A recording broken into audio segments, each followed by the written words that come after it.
So diving into X factors, pretty straightforward. Who do we think is going to be the most important player for each individual team going to AFC and NFC Championship weekend? With that being said, let's start with the first matchup. Let's start with the purple and gold, or what are they? Whatever they are. Is it purple and gold? I think The It's so. Dirty weird to say Birds. The Dirty Or the Bird. Dirty Birds. because UW is purple and gold, so that throws me Yeah. off. But Purple and black. yeah, purple and black. Edgar Allan Poe. Do you know he married his like 13-year-old cousin or some shit? Edgar Allan Yep. Poe. And Crazy did you know shit. that? The reason why I say that is because the Ravens are named after Mhm. one Yeah. of his poems. But Yeah. anyways, similar to Jake's pick last week when he picked Chris Jones, I think that it's going to be absolutely vital to do two things if you are the Ravens, and that's disrupt the Chiefs' offense. You have the best quarterback in the world on the other side. You have a solid O line. I mean, granted, their weakness is at the receivers right now, and they have a generational tight end out there. And granted, Isaiah Pacheco is probably entering top 20, top 15 back in the league right now, truthfully, with the way he's playing. So I am taking Justin Madubuke. Is that how you say his name? I think Did so. I fuck I that up? don't know. Beats Anyways, me. defensive tackle for for a bit more context. Absolute disruptor when it comes to the pass rush. 13 sacks this year. So absolutely dominant. He needs to get pressure, or the Ravens D line in general need to get pressure.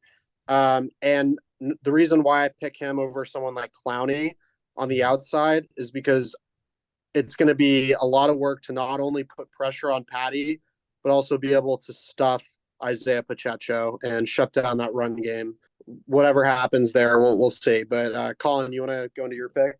Yeah. So for the Ravens, I'm just gonna go with what I had last week, which is Lamar. Like his game against the Texans, his ability to just add that extra half second, that extra second coming out of the pocket, like those explosive movements that he can do from side to side to give himself a little extra space.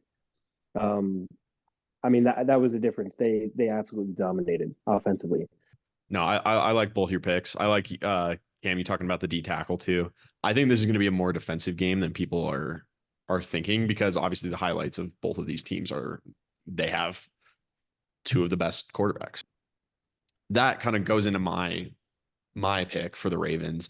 I think that Lamar's tools did not really show out against the Texans, and I think that works against the Texans. Lamar can carry them because the Texans have a bad defense.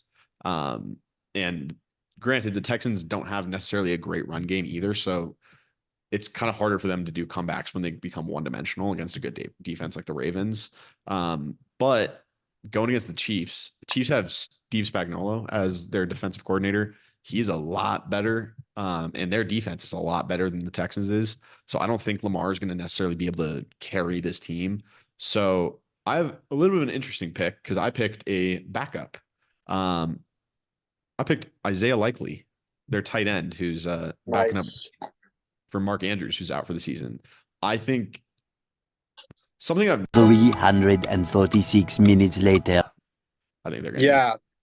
Well, speaking of Chris Jones, that happens to be my X factor. And similar to the point that you made, I think Chris Jones alone, along with the rest of the D line, but primarily Chris Jones, is going to make the Ravens one dimensional. I Mhm. think Lamar's running opens it up a little bit more. And I absolutely agree that the tight end is the most important position on offense outside of Lamar this week, Mhm. simply because they're going to have a linebacker as a spy on Lamar probably 80-90% of the time. Yeah. And there's going to be a little bit less people in their linebacker core to like be able to at least quicker linebackers to be Yeah. out there and covering. So I think that is pretty exploitable. But the reason why I picked Chris Jones is not only does he need to be shutting down the run game, which I think is a given at Mhm. this point, but he needs to put pressure on Lamar. And I think that's what's going to happen.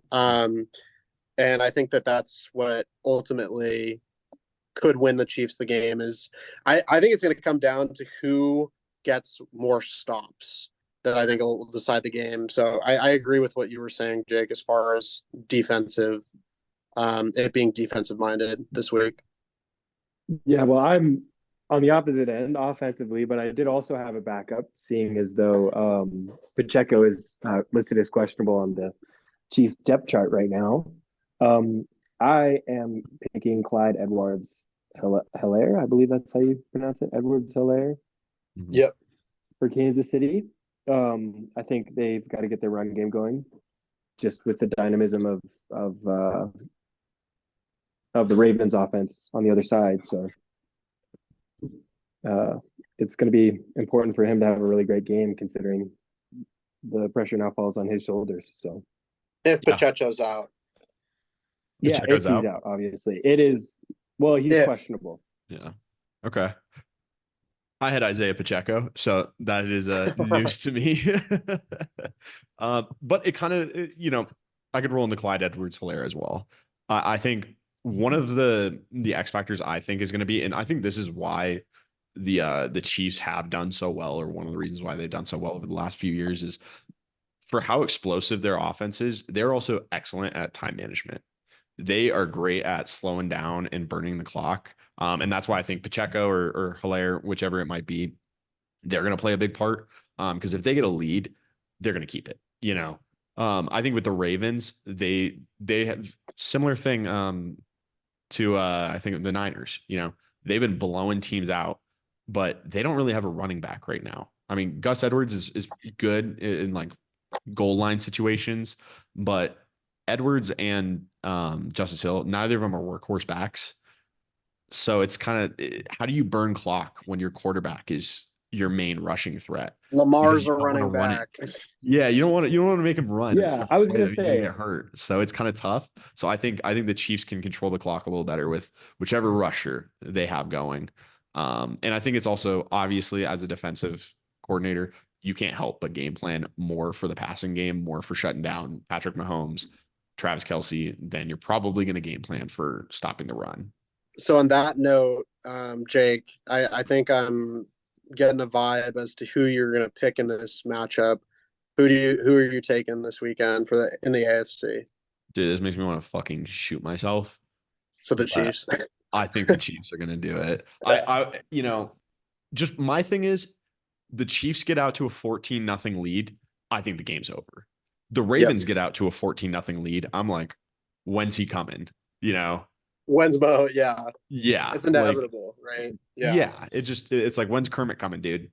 He's It's coming like from his Brady, piggy. dude. Like, It's the same feeling you get when you watch Brady. It's like he pulls something out of his ass. But anyways, continue. Sorry, what were you saying, Colin? Yeah. Or you watch a Doc Rivers coach team up 3-1. You're like, all right, next 3 games they got next, so. I was just gonna say, my pick is the Ravens. I think you guys downplayed Lamar's stats last week. He still rushed for 100 yards. Obviously, I know Texans don't have the best run defense or defense against the run, but still, like, I think neither do the Chiefs. I mean, until recently, apparently. So we'll see. I think they're teetering on the edge. Their defense, they're right there. So and I think if any team can break through, it's Lamar Jackson leading the Ravens. So. And Nelson Aguilar. Don't underestimate Nelson Aguilar. Odell. My pick for this game, I think it comes down to a simple theoretical experiment that I did in my mind. Which offense is more likely to become one-dimensional? I'm sorry, but I don't see the Chiefs becoming one-dimensional against maybe any team other than, like, let's say the 2015 Broncos or like the Legion of Boom. When you have Patrick Mahomes back there and you have a solid running back like Isaiah Pacheco, and Clyde is decent too as a backup, I think that the Chiefs shut down the run and the Ravens have to throw it. Lamar throws a pick or two, forcing it downfield because frankly the receivers aren't amazing. Where likely would have to come into play, and I think the Chiefs win by 10 points. 27-17. That's my final score guess in favor of the Chiefs. Going on to Detroit versus San Francisco. My first pick for the Lions is Penei Sewell. their No way. tackle. That's who I picked too. Really? That's so Yeah. funny. Well, so this comes with an asterisk, and I think this, especially when you're picking linemen, that also comes with the asterisk of you mean the whole O line, but you think they're the most important person on the O line. Yeah. So, frankly, I don't think that Goff can operate with a messy pocket. He's on the road. He's going to need stuff clean. They have a good secondary on San Francisco, but obviously, if you have time, you'll be able to pick them apart in the short game, as the Lions have been doing all season. But what I will say is this 49ers pass rush is nothing that they've ever experienced. And I've seen it firsthand. And I've watched a lot of 49ers football because I'm an NFC West guy. Mhm. And oh my God, their pass rush is exhausting. Like, it is fucking nonstop, just fireworks, arsenal being shot at you. They just rotate guys in and out. And it's going to come down to, can they give Goff that extra half a second to make a throw? Anyways, that was my reason for picking Penei Sewell. Yeah, I'm gonna hit this because I went with the same person. I completely agree. I think it didn't really come to fruition, but we talked about this a lot last week, and that's Jared Goff has terrible pocket presence, and he's really mistake prone when he's getting pressured.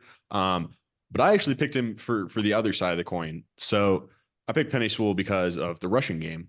I think Aaron Jones exposed a little bit that they're excellent against the pass, but Aaron Jones beat them up last week. I mean, he had over 100 rushing yards, and I think David Montgomery might have a big week here. I know I went with Jahmyr Gibbs last week as the X factor for the Lions. I think David Montgomery is going to be the back that eats a little bit more this upcoming week because of Penei Sewell, who's the right tackle, and he's going to be going against Nick Bosa. So I think a little bit of both, both pass rush and on the rushing. I think it's going to play a huge part against the Niners, especially if the Lions want to win this game. That was all. Before you go, Colin, I just wanted to touch on that. I should have mentioned the running game too.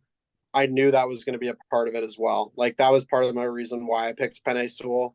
Not only are they going to need that pass protection, but 100% they're going to need some sort of run game if they want to beat them, because Jared Goff is inevitable to make a mistake against the Niners defense. All good. No, you guys are just building all of my points. So for the Lions, I had Jared Goff, which is perfect for your guys' Penei Sewell pick. If Penei Sewell does well, Jared Goff is bound to do well.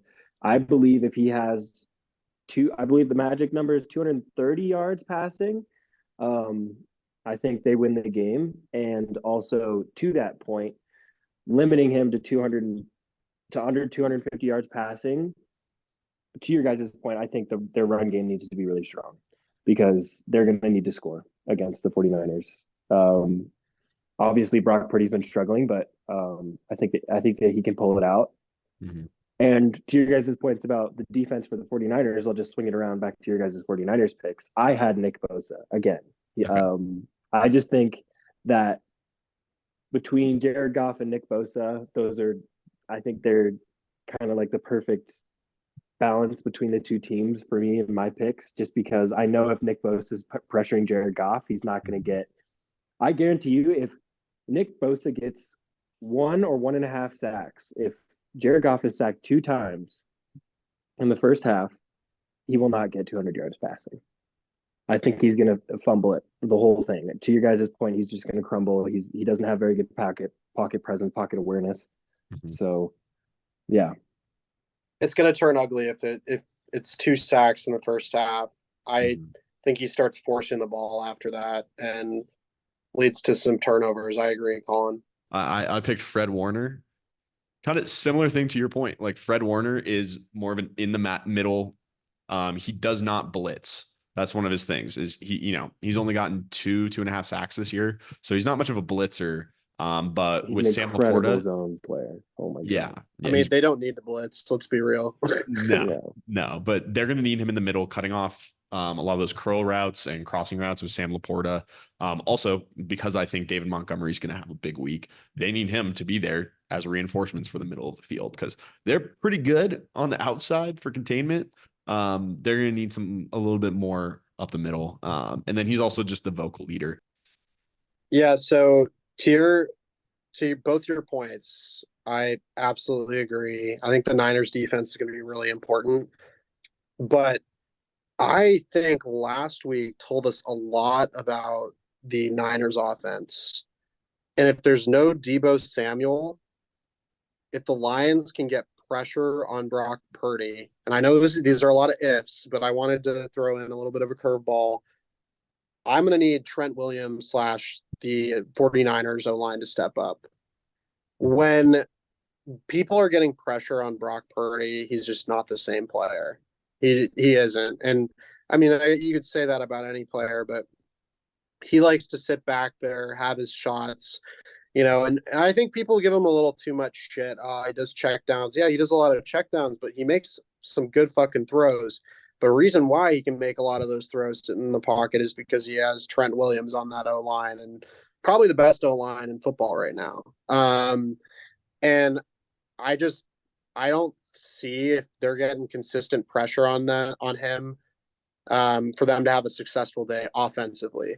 However, I will say I still think they can win the game if Brock Purdy has a shit game. I just think if Deebo is removed from the equation, that's Okay. And I hate to say it, I'm a Seahawks fan. I don't want the Niners to win. I want to see the Lions make it. I thought the gravy train was going to end last week, but I don't know.